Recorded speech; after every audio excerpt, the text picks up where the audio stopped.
Good day, everyone. I'm Devin Williams, and this is In Spite Of. Do me a favor. Next time you're cruising around Tulsa, look around and play this game. See how many times you can see this, the Tulsa flag. Could be on a t-shirt, decorating your beer can, on a mural, or even hanging from someone's house. It feels like it's always been a part of the city, but this symbol that we all love had to triumph against the odds to become what it is today. Crystal Patrick has a story. The story of the Tulsa flag really begins in 1973 with the adoption of the former Tulsa flag, which was just the seal of the city slapped on a white background. Not only was it sad, the city refused to allow anyone to use the design without their permission.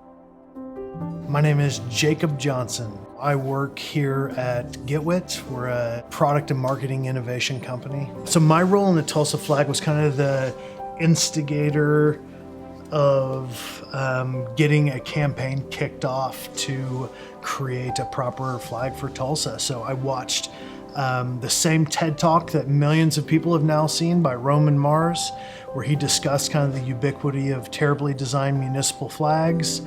And sure enough, right there was the Tulsa flag right in the corner. So not only did I know when he was talking about it that this applied to Tulsa, he then even showed the Tulsa flag. You know, I think at the beginning, there was a thirst in Tulsa, and I think there still is, for things that identify you with Tulsa, because before then, what you have a driller and a minor league team, and right there just wasn't much of a symbol, but yet a lot of civic pride.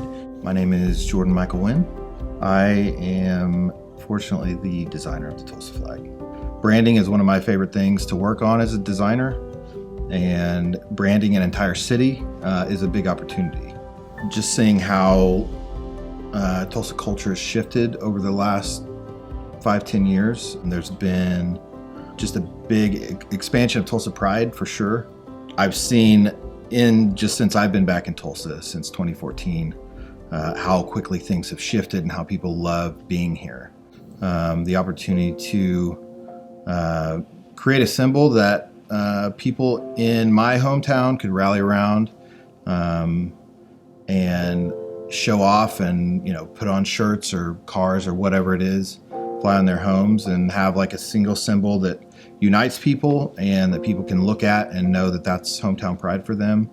That was just a really cool thing to take a stab at and throw in some designs and see what happens. And I got lucky to kind of make it through that process. So how do we do something that we can stand behind and say this represents all Tulsans? And so that became the catalyst for how do we design a process that can do that? So we really thought long and hard about what could and should that look like. We went and we sat down individually with all of the city councilors, one by one, and explained to them what we're doing it and why we're doing it, got their inputs, and ultimately architected a process that tried to represent both in numbers and in kind of diversity of ideas, all of what Tulsa had to offer for a flag. So the first thing we set out to do is to source ideas for what the flag should represent, right? And I think we A/B tested multiple different questions that we could ask people. And what we learned is if you ask people what should be on a flag, they start telling you like the symbols and colors, and we're like, no, that's not what we want. We want to know what the flag should represent. And so we actually ended up asking this question of what are things, events, and places that have shaped Tulsa to become what it has become. So that was kind of the first step, is sourcing all of these ideas of what should the flag represent. And then we created a design brief based on that. So we collected all of these, survey from Tulsa, and we ranked all of the top items, and then we issued a design brief that said, here are kind of the rules of vexillology, which is the study of flag design, and gave kind of the principles as well as the design brief, and then did kind of an open call for designs. So yeah, when it comes to designing the flag, it was important to take all those elements that Tulsans wanted from that design brief and include it in that. If you just go make your own individual decisions for what the flag needs to be, then it's not going to be something that the community feels like came out of the community. We had I believe it was 600 and something, like in the mid 600s amount of people submit their own designs. There were a lot of just not representative stuff, like just like a tiger in flames, stuff like that ultimately we just kind of had to throw out. And of those 600, we pared it down to, a few hundred of those that then we ultimately passed on to a panel of, there's everything from an art historian and a curator to somebody who does very in-depth city branding to an architect. So we got one person from each city district to then pare that down to a top 3. So on the flag, the blue represents the Arkansas River, which is obviously one of the most important things to Tulsa being founded here. The gold through the middle represents oil, so black gold, which was obviously the second biggest influence on what Tulsa became. The red inside the shield represents the bloodshed in the race massacre of 1921. And then the star in the middle is actually a tribute to Art Deco. It's got an Art Deco style to it. And then that actual shield itself pays homage to the Native American shield that you see on the state of Oklahoma flag. From the beginning, it was important that we were doing something that was owned by the city, that was for the city, and that wasn't just in name, that truly was. We wanted people to be able to create it themselves, redraw it themselves, sell it for profit, or co-opt it for their own logo. I mean, I think that is what a good city brand does. Tulsa wanted and needed a symbol, and a symbol that then people could take and use for what Tulsa meant for them.